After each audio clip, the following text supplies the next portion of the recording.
क्या आप जानते हैं कि एक समय 60,000 राजकुमारों को एक साथ भस्म कर दिया गया था और उसका कारण बना था एक महान श्राप। ये कथा है राजा सगर और उनके पुत्रों की, जिनकी कथा आज भी इतिहास के पन्नों में शाप और उद्धार का अद्भुत उदाहरण मानी जाती है। बहुत समय पहले अयोध्या में राजा सगर राज्य करते थे। राजा धर्मनिष्ठ, पराक्रमी और प्रजाप्रिय थे, लेकिन उनके जीवन में एक बड़ी कमी थी। उनके कोई संतान नहीं थी। कई वर्षों तक संतान प्राप्ति की कामना में राजा ने अपनी दो रानियों केशिनी और सुमति के साथ तपस्या और यज्ञ किए। आखिरकार भगवान ने उनकी प्रार्थना स्वीकार की और एक दिव्य आकाशवाणी हुई, हे सगर, तुम्हारी दोनों रानियों से संतान होगी। केशिनी से एक पराक्रमी पुत्र उत्पन्न होगा और सुमति से 60,000 पुत्र उत्पन्न होंगे। राजा सगर हर्षित हो उठे। कुछ समय पश्चात रानी केशिनी ने असमंजस नामक पुत्र को जन्म दिया और सुमति ने अपने गर्भ से एक ही बार में 60,000 अंडाकार गर्भ धारण किए। यह देखकर सब आश्चर्यचकित हो गए। सुमति ने कठोर तप किया और समय आने पर उन अंडों से 60,000 राजकुमार जन्मे। उन सभी का शरीर अग्नि के समान तेजस्वी और पराक्रम सूर्य के समान प्रखर था। समय बीतने के साथ ये सभी सागर पुत्र बड़े हुए।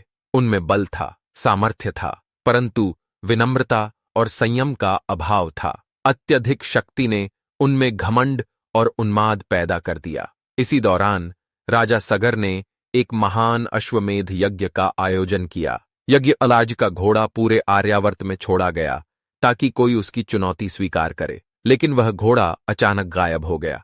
सगर पुत्रों ने ठान लिया कि वे किसी भी हालत में उस घोड़े को खोज निकालेंगे। वे धरती के कोने कोने में, पर्वतों और नदियों में खोजने लगे। अपनी खोज में वे धरती को जगह जगह खोदते चले गए, मानो उसकी छाती को छलनी कर रहे हों।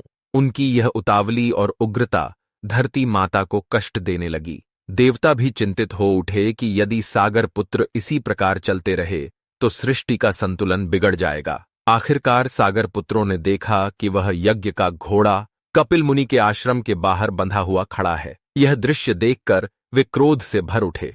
उन्हें लगा कि यह घोड़ा कपिल मुनि ने चुराया है। सभी 60,000 पुत्र गरजते हुए रस्सी पर टूट पड़े। लेकिन क्या कोई साधारण मनुष्य या देवता भी कपिल मुनि की तपस्या और तेज को झेल सकता था? यही बना उनके जीवन का सबसे बड़ा मोड़ और यहीं से शुरू हुआ सागर पुत्रों के शाप का इतिहास। आगे भाग 2 में जानिए कपिल मुनि ने सागर पुत्रों के साथ क्या किया, कैसे एक ही पल में 60,000 राजकुमार भस्म हो गए और इस शाप से मुक्ति दिलाने के लिए धरती पर गंगा का अवतरण क्यों हुआ।